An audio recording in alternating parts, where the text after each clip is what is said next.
अच्छा। क्योंकि 35 वर्षों से सत्ता जिनके कमान में आपने देखा, इसके पहले भी सत्ता जहाँ थे वहाँ देखा, पर अति पिछड़ा का बेटा, गरीब वंचित जमायत का बेटा अगर मुख्यमंत्री बनेगा तो लोकतंत्र में इससे बड़ी परिभाषा कुछ हो सकती है क्या? ये इसी के साथ मुकेश सहनी इससे बेहतर ऑप्शन कोई नहीं है बिहार में, जो कर्पूरी जी के तर्ज पर काम कर रहे हैं बिहार में। इसीलिए मैंने बार बार अनाउंसमेंट किया, अपनी बहनों से भी आग्रह किया कि भाई अबीर के साथ वोट की भी आवाज़ के बुलंद कीजिए, क्योंकि वोट की चोट से ही तंत्र में बदलाव आता है। लीजिए मुकेश सहनी जिंदाबाद, मुकेश सहनी जिंदाबाद, अगला मुख्यमंत्री। पार्टी में किसी एक पार्टी को लगातार बनाए रखोगे तो वो पार्टी किस तरह की क्या है? सत्ता क्या है? सत्ता अगर जनता उल्टेगी पलटेगी नहीं तो वो खराब हो जाती है। उसी प्रकार से जिस प्रकार से तवा पे चढ़ी हुई रोटी होती है, एक तरफ से चढ़ी रहेगी वो जल जाएगी, क्या वो खाने के बराबर होगी? तो सत्ता में परिवर्तन की अनिवार्यता है और इसकी मांग जनता की भी है, और हम लोग भी चाहते हैं कि एक अति पिछड़ा का बेटा मुख्यमंत्री बने। दोस्तों नमस्कार, बहुत स्वागत आपका चौकस भारत में। मैं आपका दोस्त ब्रजेंद्र। मुकेश सहनी जो वीआईपी पार्टी के राष्ट्रीय अध्यक्ष हैं, उनके तरफ से आज एक कार्यक्रम रखा गया होली मिलन समारोह का। होली मिलन समारोह में जैसे ही हम लोग पहुँचे तो देखा गया कि बहुत सारे समर्थक जो हैं यहाँ शिरकत कर रहे हैं, और कई महिलाएं जो हैं वो मुख्यमंत्री बनने के लिए एक कयास जो कहते हैं कि आगाज़ कर रही है कि हमारा नया मुख्यमंत्री कैसा हो, मुकेश सहनी के जैसा हो।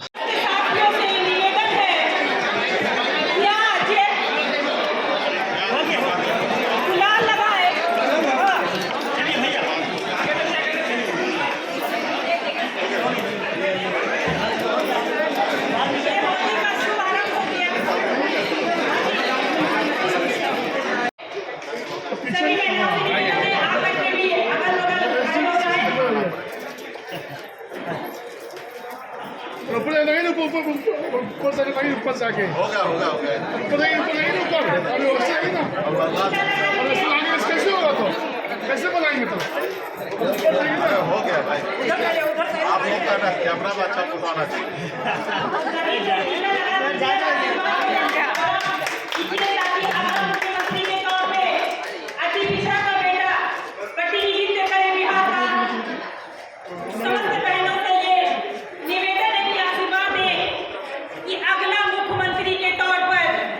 बिहार का अति पिछड़ा का बेटा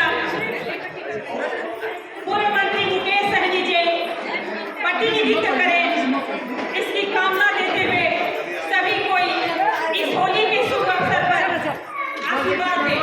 सभी बहनों से निवेदन है, भाई मेरी टीम की सभी बहनों से निवेदन है कि मंच पर एक बार आ जाएं और आशीर्वाद प्रदान करने का काम करें।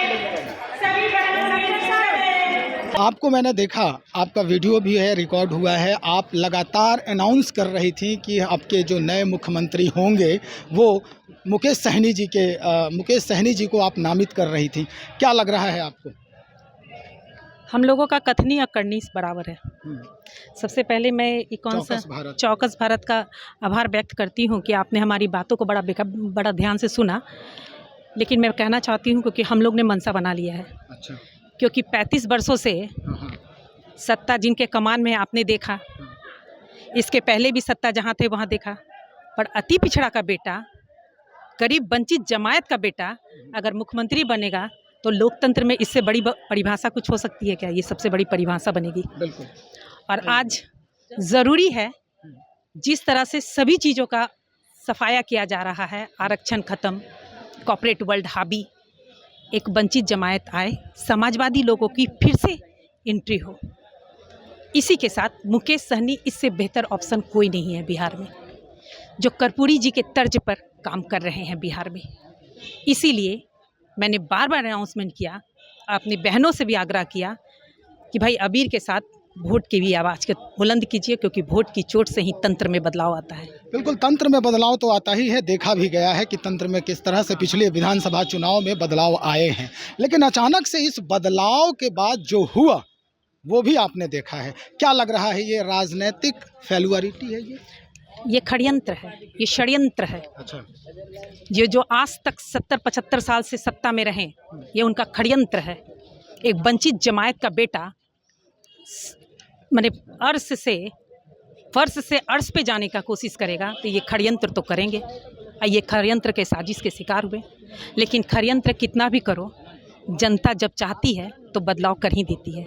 इसलिए अगला मुख्यमंत्री आपके माध्यम से, आपके चैनल के माध्यम से मुकेश सहनी ही होंगे। चलिए एक आखिरी सवाल और आपसे ये कहेंगे कि अभी होली का जिस तरह से मुकेश सहनी जी ने भी कहा कि हम रंग जो है वो दूसरे ढंग से मनाएंगे, होली जो है वो दूसरे ढंग, ये दो तरह की बातें उन्होंने की। एक तो अभी कुछ दिन के अंदर ही यानी इसी होली में वो मनाने की बात कर रहे हैं, और दूसरा अगले साल की होली में मनाने की बात कर रहे हैं। ये इशारों में क्या कहना चाह रहे थे? मैंने कहा ना कि अगला मुख्यमंत्री कौन, समझदार के लिए इशारा काफी। अच्छा, आप आवाज बुलंद करवा लीजिए, मुकेश सहनी जिंदाबाद, मुकेश सहनी जिंदाबाद, अगला मुख्यमंत्री,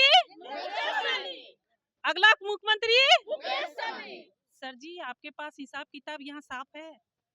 आप आरक्षण समाप्त करोगे, हम आपको वोट की चोट से हटा देंगे। मैडम रंग बदलने की राजनीति भी हो रही है, कहीं से रंग में भंग न पड़ जाए, इसका क्या है, उसका काट है आपके पास? बिल्कुल है, किस तरह से बिल्कुल काट है। करेंगे? पहले हम उनको देखेंगे कि वो कैसे कैसे रंग हम पे उड़ेलते हैं, उसके बाद तो हम क्रांतिकारी लाल रंग उड़ेल ही देंगे। यानी लाल रंग भी डालेंगे। देश को, बिहार को एक विकल्प मिला है। बिहार की जनता से नम्र निवेदन है कि विकल्प को चुनो। पार्टी में किसी एक पार्टी को लगातार बनाए रखोगे तो वो पार्टी किस तरह की है, क्या है, सत्ता क्या है। सत्ता अगर जनता उल्टेगी पलटेगी नहीं तो वो खराब हो जाती है। उसी प्रकार से जिस प्रकार से तवा पे चढ़ी हुई रोटी होती है, एक तरफ से चढ़ी रहेगी वो जल जाएगी, क्या वो खाने के बराबर होगी? तो सत्ता में परिवर्तन की अनिवार्यता है और इसकी मांग जनता की भी है, और हम लोग भी चाहते हैं कि एक अति पिछड़ा का बेटा मुख्यमंत्री बने। चलिए, बहुत शुक्रिया जानकारी देने के लिए। तो जिस तरह की बात समर्थकों के द्वारा किया जा रहा है, ये वाकई में सोचने पर मजबूर कर सकता है, और खास करके उनको जो वर्तमान में सत्तासीन है।